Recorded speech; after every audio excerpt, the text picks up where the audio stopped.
La fête des pains sans levain, qu'on appelait la Pâque, approchait. Les grands prêtres et les scribes cherchaient par quel moyen supprimer Jésus, car ils avaient peur du peuple.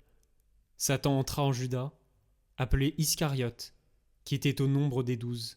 Judas partit s'entretenir avec les grands prêtres et les chefs des gardes pour voir comment livrer Jésus. Ils se réjouirent et ils décidèrent de lui donner de l'argent. Judas fut d'accord, et il cherchait une occasion favorable pour le leur livrer à l'écart de la foule. Arriva le jour des pains sans levain, où il fallait immoler l'agneau pascal. Jésus envoya Pierre et Jean, en leur disant « Allez faire les préparatifs pour que nous mangions la Pâque. » Ils lui dirent « Où veux-tu que nous fassions les préparatifs ?» Jésus leur répondit « Voici, quand vous entrerez en ville, un homme portant une cruche d'eau viendra à votre rencontre. Suivez-le dans la maison où il pénétrera. Vous direz au propriétaire de la maison « Le maître te fait dire « Où est la salle où je pourrais manger la Pâque avec mes disciples ?» Cet homme vous indiquera à l'étage une grande pièce aménagée. Faites-y les préparatifs. » Ils partirent donc, trouvèrent tout comme Jésus leur avait dit, et ils préparèrent la Pâque. Quand l'heure fut venue, Jésus prit place à table, et les apôtres avec lui. Il leur dit « J'ai désiré d'un grand désir manger cette Pâque avec vous avant de souffrir. Car je vous le déclare, jamais plus je ne la mangerai jusqu'à ce qu'elle soit pleinement accomplie dans le royaume de Dieu. » Alors, ayant reçu une coupe et rendu grâce, il dit « Prenez ceci, et partagez entre vous. Car je vous le déclare, désormais, jamais plus je ne boirai du fruit de la vigne jusqu'à ce que le royaume de Dieu soit venu. » Puis, ayant pris du pain et rendu grâce, il le rompit et le leur donna en disant « Ceci est mon corps, donné pour vous. Faites cela en mémoire de moi. » Et pour la coupe, après le repas, il fit de même en disant « Cette coupe est la nouvelle alliance en mon sang répandu pour vous. Et cependant, voici que la main de celui qui me livre est à côté de moi sur la table. En effet, le Fils de l'homme s'en va selon ce qui a été fixé. Mais malheureux cet homme-là par qui il est livré. » Les apôtres commencèrent à se demander les uns les autres quel pourrait bien être, parmi eux, celui qui allait faire cela. Ils en arrivèrent à se quereller.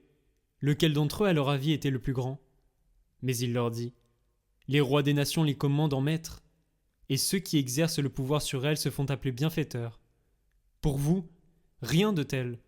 Au contraire, que le plus grand d'entre vous devienne comme le plus jeune, et le chef comme celui qui sert. Quel est en effet le plus grand ? Celui qui est à table ou celui qui sert ? N'est-ce pas celui qui est à table ? Eh bien moi, je suis au milieu de vous comme celui qui sert. Vous avez tenu bon avec moi dans mes épreuves. Et moi, je dispose pour vous du royaume, comme mon Père en a disposé pour moi. Ainsi vous mangerez et boirez à ma table dans mon royaume, et vous siégerez sur des trônes pour juger les 12 tribus d'Israël. Simon, Simon, voici que Satan vous a réclamé pour vous passer au crible comme le blé. Mais j'ai prié pour toi, afin que ta foi ne défaille pas. Toi donc, quand tu seras revenu, affermis tes frères. » Pierre lui dit « Seigneur, avec toi, je suis prêt à aller en prison et à la mort. » Jésus reprit « Je te le déclare, Pierre, le coq ne chantera pas aujourd'hui avant que toi, par 3 fois, tu aies nié me connaître. » Puis il leur dit « Quand je vous ai envoyé sans bourse, ni sac, ni sandales, avez-vous donc manqué de quelque chose ?» Ils lui répondirent « Non, de rien. » Jésus leur dit « Eh bien maintenant, celui qui a une bourse, qu'il la prenne.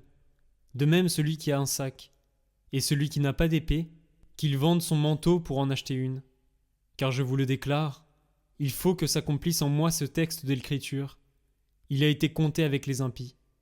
De fait, ce qui me concerne va trouver son accomplissement. » Ils lui dirent « Seigneur, voici 2 épées. » Il leur répondit « Cela suffit. » Jésus sortit pour se rendre, selon son habitude, au mont des Oliviers, et ses disciples le suivirent. Arrivé en ce lieu, il leur dit « Priez pour ne pas entrer en tentation. » Puis il s'écarta à distance d'un jet de pierre environ. S'étant mis à genoux, il priait en disant « Père, si tu le veux, éloigne de moi cette coupe. Cependant, que soit faite non pas ma volonté, mais la tienne. » Alors du ciel lui apparut un ange qui le réconfortait. Entré en agonie, Jésus priait avec plus d'insistance. et sa sueur devint comme des gouttes de sang qui tombaient sur la terre.